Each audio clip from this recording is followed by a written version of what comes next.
Dear student, last question में जो अभी मैंने आपको करवाया उसमें हमने देखा कि कंपनी की जब जो है डिविडेंड जो है कितना परसेंट होता है, 20% होता है, और रेट ऑफ रिटर्न जो है वो कितना था, 12%, और कॉस्ट ऑफ इक्विटी 10%। तो उस केस में उसका जो प्राइस है वो कितना आया था, 580। अब हम देखेंगे कि अगर रेट ऑफ रिटर्न में चेंज आता है तो इसके प्राइस पर, मतलब कंपनी का जो शेयर है उसकी वैल्यू पर क्या इफेक्ट पड़ता है। तो इसी वजह से हम जो है नेक्स्ट 2 पार्ट जो मैंने इसको लिया है, ताकि हम जो है इसका जो है एनालिसिस जो कर सके और ये जान सके कि वैल्यू फॉर्म जो है वो इफेक्ट होती है या नहीं होती, क्योंकि प्राइस इफेक्ट होगा तो वैल्यू फॉर्म भी क्या हो जाएगी, इफेक्ट हो जाएगी। तो सेम वही क्वेश्चन है, कोई चेंज नहीं है, लेकिन चेंज किस में रहेगा इस बार केस में, 12% की जगह इस बार हमारा रेट ऑफ रिटर्न 8% रहेगा और 10%। पहले हम 8% वाले केस को करेंगे, क्यों, क्योंकि 12% वाले को करके हमने देख लिया कि हमारा जो प्राइस है शेयर का वो 580 आ रहा है। अब यहाँ पे रिटर्न देखो कितनी है, 8% है, और हमारा जो कॉस्ट ऑफ इक्विटी है वो 10% है। तो अब देखते हैं कि आंसर क्या आता है। तो यहाँ पे देखो कि हमारे पास सेम वही फॉर्मूला जो है, dividend upon K E plus R upon के ही, अर्निंग माइनस डिविडेंड अपॉन के ही। यहाँ पे मैंने थोड़ा फास्ट किया है क्योंकि यहाँ पर मैं पहले आपको बता चुकी हूँ कि कैसे सॉल्व करते हैं। तो 10 अपॉन डिविडेंड हमारे पास आपको पता है कैसे आ जाएगा, डिविडेंड का मतलब कि 20% निकालना है किसका, 50 का, ठीक है। तो 20% जो वो कितना आता है, 10 आता है। तो यहाँ पर जो है हमारे पास कितना आ जाएगा, 10 अपॉन 1.10 प्लस 0.08, क्योंकि अब 8% है तो 8 अपॉन 100 करेंगे तो आपको पता है 0.08 ही आएगा। 0.08 आएगा, कॉस्ट ऑफ इक्विटी जो है 0.10, और हमारा अर्निंग कितना है, अर्निंग है हमारे पास 50 माइनस डिविडेंड, डिविडेंड हमारा कितना निकाला 10, तो 50 में से 10 के 40 आ जाएगा, अपॉन में आपको पता है कॉस्ट ऑफ इक्विटी आएगा। यहाँ पर आगे मैंने इसको सॉल्व किया है। सॉल्व कैसे किया है, 10 था, 10 के नीचे 0.1 था, 0.1 पॉइंट हटाने के लिए 100 किया, और इसी 100 को मैं बाद में ऊपर भी लेके तो कट गया, तो कितना बच गया यहाँ पे 100। अब यहाँ पे 0.8, क्योंकि इसको और इसके साथ मैंने डायरेक्ट जो है डिवाइड किया और हमारे पास आया 0.8, यहाँ पे 40 को इसके साथ मल्टीप्लाई किया तो आ गया 32 अपॉन 0.10, 100 प्लस 32। अब 0.10 को हटाने के लिए फिर मैंने क्या किया, इंटू 100 कर दिया, इंटू 100 किया। तो इंटू 100 करने के बाद क्या आ जाएगा हमारे पास, ये जो 100 है प्लस कर देंगे यहाँ पे 320, तो हमारा आंसर आ जाएगा 420।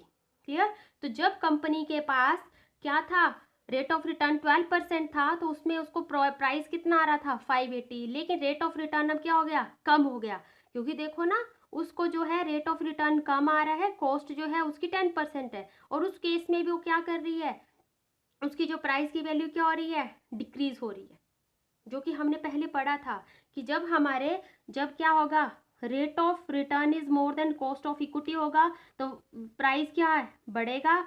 अगर हमारा जो है rate of return less than cost of equity रहेगा तो वो डिक्रीज हो जाएगा, अगर वो इक्वल रहेगा तो ज़्यादा फर्क नहीं पड़ेगा। तो उसी चीज़ को हम यहाँ पे प्रूव कर रहे हैं।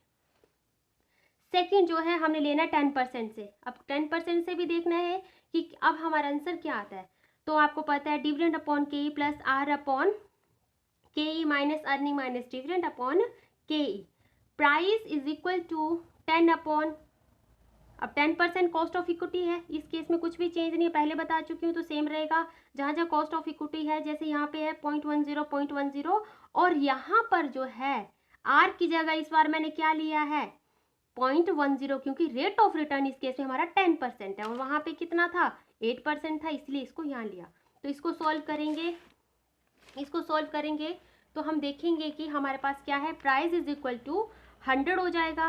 100 कैसे हो जाएगा, क्योंकि हमने क्या है इसको यहाँ पे जो है वो सॉल्व किया है। तो 100 हो जाने के बाद 100 प्लस, अब वहाँ पे जो है यहाँ पे देखो मैंने क्या किया, 0.10 को यहीं काट दिया, और यहाँ पे जो है मैंने इसको डिवाइड किया था, क्योंकि एक जैसे नहीं थे, काट नहीं सकती थी, तो डिवाइड करना पड़ना था, किया तो 0.18 आया। यहाँ पे क्या है, काट दिया तो कुछ नहीं बचा, एक बचता है, तो एक को इसके साथ मल्टीप्लाई किया तो 40 आएगा, अपॉन में 0.10 जो है वो आ जाएगा।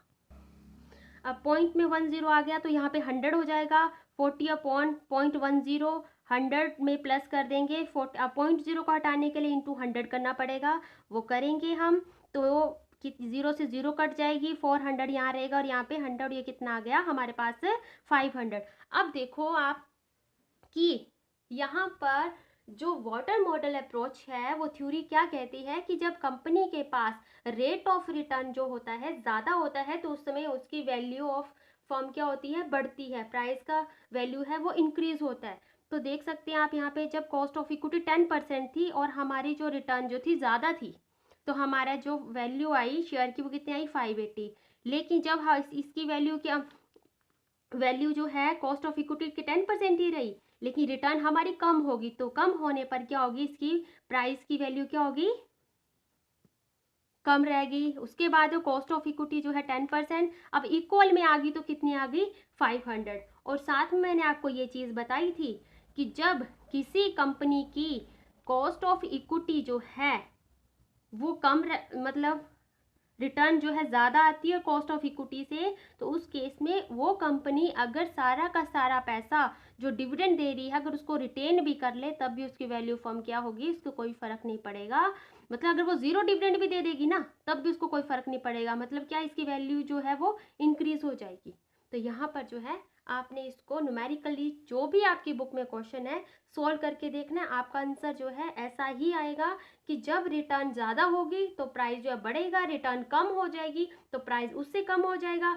जब इक्वल होगा दोनों rate of return and cost of equity, तो वैल्यू ऑफ फर्म जो है उसका जो प्राइस है शेयर का उसमें ज़्यादा चेंजेस नहीं आएंगे, वो मिड में रहेगा। ओके, अब आपने घर में जो है जो बुक होगी उससे जो भी क्वेश्चन आपको गिवन होगा, चाहे एग्जाम्पल है चाहे आपका एक्सरसाइज का, उसको सॉल्व करो। और मैं कुछ व्हाट्सएप पे क्वेश्चन भेज रही हूँ आपको। ठीक है, ओके।